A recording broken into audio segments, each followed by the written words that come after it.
Welcome back to another episode of the Offer Mojo Show, where we talk all about crafting, scaling, marketing, and selling aligned and profitable offers. I don't know about you, but visibility started feeling like a full time job for me. The online space is so noisy, and the list of things to do to get eyes on my offers often felt endless. And we are all constantly bombarded with messages of everything we should be doing to grow our business.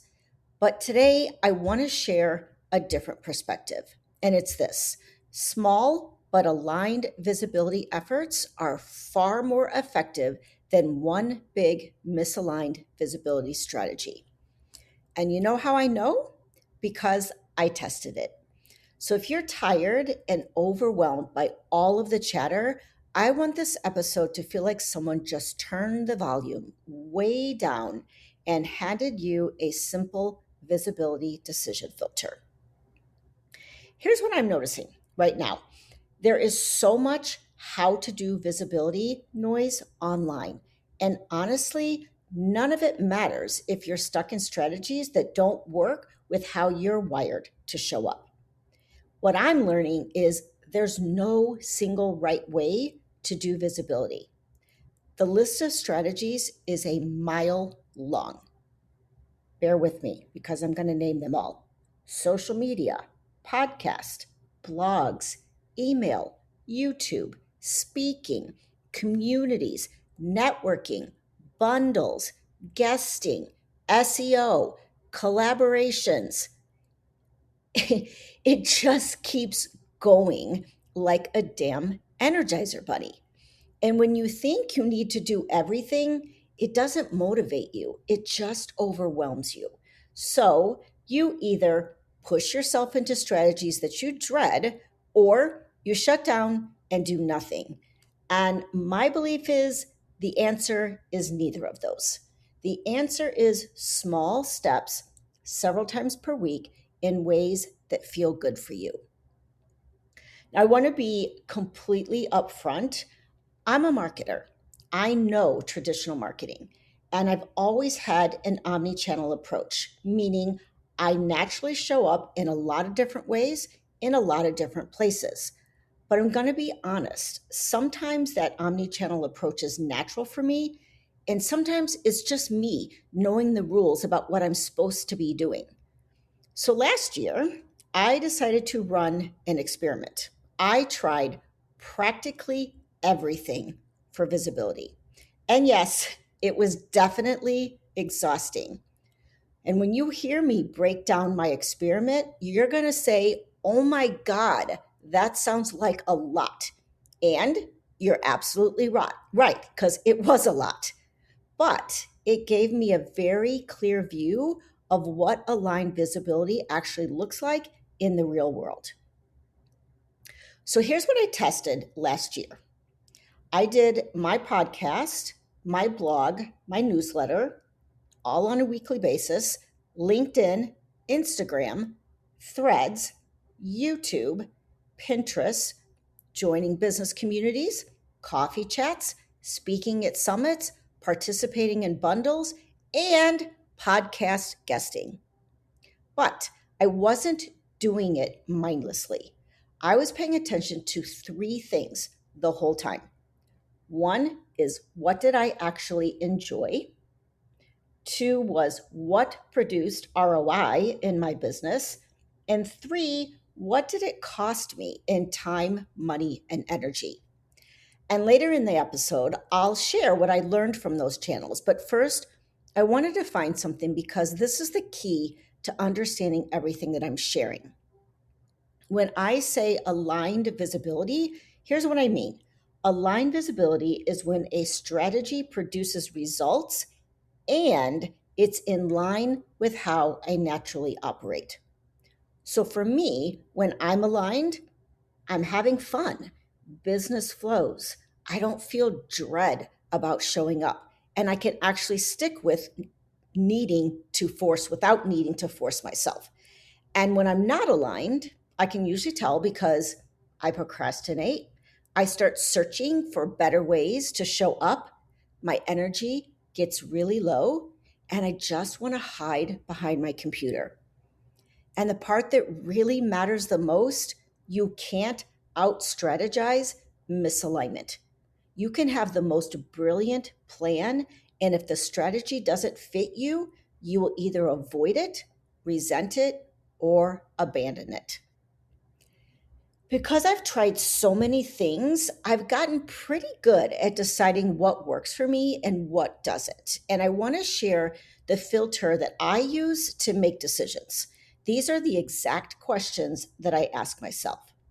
The first question I ask is, does this feel good in my body? Thankfully, I'm intuitive and I know my body like really well. So this is usually my first clue. If my body says no, my brain can try to talk me into it, but it rarely works. Let me give you an example. Last year, I was listening to all the advice on how to grow on LinkedIn. I joined a pod. I know it's the wrong thing to do, but I spent every single morning reading long ass content on that platform and leaving thoughtful comments. It was the hugest time suck ever. And guess what? Growth was minimal. So one day, my body just said, stop this nonsense. You are not even enjoying this. Now, I go on that platform once in a while, read 1 to 2 posts, make a comment, and leave because that's what feels doable for me. The second question I always ask myself is, what will this cost me? How much time is it going to take? How much money is it going to take? And how much energy is it going to take? Because my time and my energy and my money are limited, and so it is for you.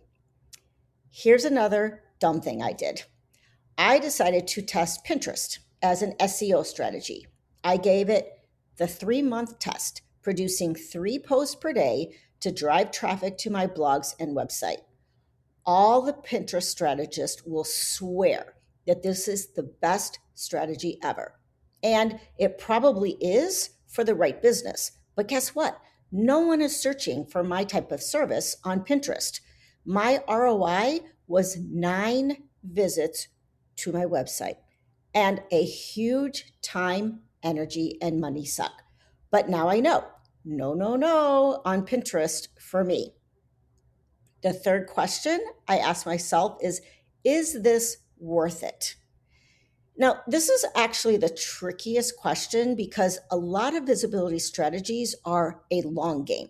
You can't try them once and decide that they don't work. Some things need time, repetition, and refinement. So if you're going to invest in a long game strategy, it's super important to enjoy it. For me, this long game is podcasting and blogging. I've seen results from these strategies. I enjoy it. So I'm good with slower growth. Other people would be a big fat no to both of these strategies. That doesn't make them wrong for either of us. And then the last question I ask is, will this work for my audience and offers? Because even if I love it, if my audience isn't there or it doesn't connect to what I sell, it becomes a hobby, not a strategy. And here's my non-negotiable. I try really hard not to ignore my intuition, and I forgive myself if I make a misstep. If it's a hell no, I don't do it. For example, I will not travel to speak live on stage. I just don't want to do it. So that's a heck no for me. If we want to put our visibility strategies in buckets, the first bucket will be full on aligned strategies. For me, the clearest example of aligned visibility I've ever experienced is podcasting. The reason I started podcasting is not because someone told me podcasting is a good visibility strategy. It started with a nighttime dream. In the dream, I was planning a podcast launch. And I mean, the details were so specific, it felt like someone handed me a full strategy. The name, the purpose, the types of guests, the structure, literally everything. When I woke up, I was honestly in shock because I had never, ever thought I would run a podcast. It wasn't even something I thought I would be good at, but something in me trusted that dream. So within 24 hours, I checked in with my team. I remember thinking, I need someone to confirm I'm not losing my mind. So I told them about the idea and the dream, and everyone was so excited and on board. And here's what happened next. My podcast has evolved from 2024 to now, but one thing has stayed consistent. I haven't missed weekly podcasting in over 2 years. And now I actually even get complimented so often on how natural I am as a host, which actually makes me still laugh a little because I never thought I'd be a podcast host, but I am. And podcasting works for me because it fits my connector energy. It helps me build relationships. It repurposes into a bunch of other content. And it actually brings me clients and authority driven collaborations. For instance, one morning I checked email and a person booked and paid for an offer power plan with me straight from a podcast episode. It turned out that this client and I shared the exact same birthday. Now, if that doesn't demonstrate alignment, I'm not sure what does. When you're looking at choosing aligned visibility strategies for yourself, you're also going to have some neutral but useful strategies, and you get to decide how much you will invest in them. For me, those are LinkedIn and YouTube. I don't spend a lot of time on either of those platforms, but I've found ways to repurpose what I'm already doing to maintain a presence there. On YouTube, I stream my podcast as audio. I don't even have to do anything extra. And on LinkedIn, I post my podcast clips and my weekly newsletter. That's it. And the funny thing is, LinkedIn still grows with very little effort on my part, which is such a good reminder that sometimes your most aligned strategy isn't do more, it's set up smarter strategies. And then there's the category I call data plus dread. As I mentioned before, I tried Pinterest marketing for 3 months, almost zero traction. And when I looked at the energy, the time, and the money it was taking me to maintain it, it was a no. Also, I hated it. So that was a very, very clear drop. So here's my rule. If it's not working and I dread it, I release it. Not everything needs to be pushed through. Sometimes the aligned move is letting go.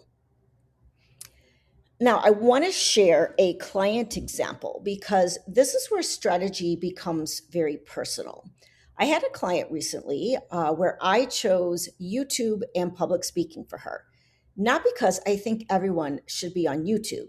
Personally, I actually find that platform to be a beast, and I don't love video enough to invest there. But for this client, her storytelling is incredible. Her presence and energy are a big piece of what it will take for people to trust her. She wanted to show up, tell her stories, and become known for her work. So for her, video and speaking weren't extra. They were the most direct and natural route to trust and visibility. And this is important because any visibility strategy can be aligned if it's done right. Misalignment happens when it doesn't fit who you are, what your audience responds to, or whether it's tied directly to your offers. Now, many of you feel the angst of showing up consistently. So let's reframe this so it becomes easier for you. Visibility looks different in different seasons, but it should never disappear completely. There should be consistent visibility efforts every single week, no matter how small they are. For me, my baseline is my weekly podcast, blog, and newsletter. If I'm in a busier season, the things I'm going to skip are speaking, social media, coffee chats, showing up in like networking meetings. And also, what I want you to remember too is some of your visibility can be outsourced. So even if you have a small amount of time, you can still maintain momentum. And if you can't outsource, here's some tiny ways to keep a rhythm. Have one coffee chat. Follow up with one person. Do one podcast guest interview or pitch. Send a quick touch base email to your list. And if you have high capacity and you want to scale fast, the two strategies I recommend most are borrow other people's rooms and relationship building, guesting, collaborations, summits, and getting into spaces where your people already are. Okay, so let's make all of this practical now. Here are the top 3 mistakes that I see founders making. 1, thinking social media is visibility. Social media is just one visibility tool, but it's definitely not the whole game. Many founders have given up social media and still grow their business. Number 2 is trying to be consistent with something that's misaligned. So consistency is not the goal. Alignment is the goal because consistency becomes easier when it fits you. And 3 is getting too busy and making zero visibility efforts at all. This is the one that I feel like just quietly kills your momentum. You get busy with client work, 6 months go by, and all your projects finish, and you start looking at your pipeline and realizing it's dry and you haven't been marketing. So those are the 3 things that I just, if there's anything you remember, just it's those 3 things. Try to be consistent with aligned strategies.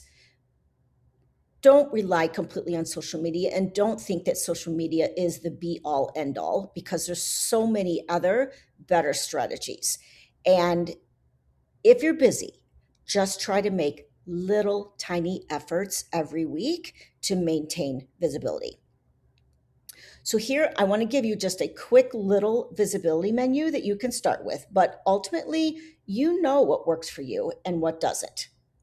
But if you hate being on camera, consider podcasting or blogging. Both are very powerful SEO strategies.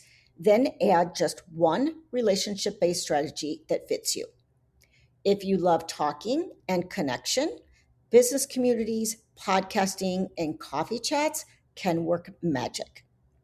If you're brilliant but inconsistent, pick just one strategy that reliably converts for you and build your visibility around the thing you can actually sustain. Because sometimes the most aligned move is choosing one powerful lane and letting it be enough. I want to leave you with permission. Give yourself permission to stop doing any strategy that produces absolute dread. I watch numbers all the time, but I also watch my energy. If something isn't working and it drains me, I either outsource it, simplify it, or replace it. I don't care how many people swear it works, it will only work if it works for you. So if you want help choosing an aligned visibility plan, I'd love to support you. Just book a free consult and we can build a visibility plan that fits the way you're wired, the season that you're in, your offers, and your real life. We can even do an offer mojo sprint that's focused specifically on the visibility pillar. All right, my friend, thanks for hanging with me today. If you're feeling extra generous, please leave a review or share this episode with a friend who needs to hear it. It's one of the main ways that I get visibility. I'll see you in the next episode.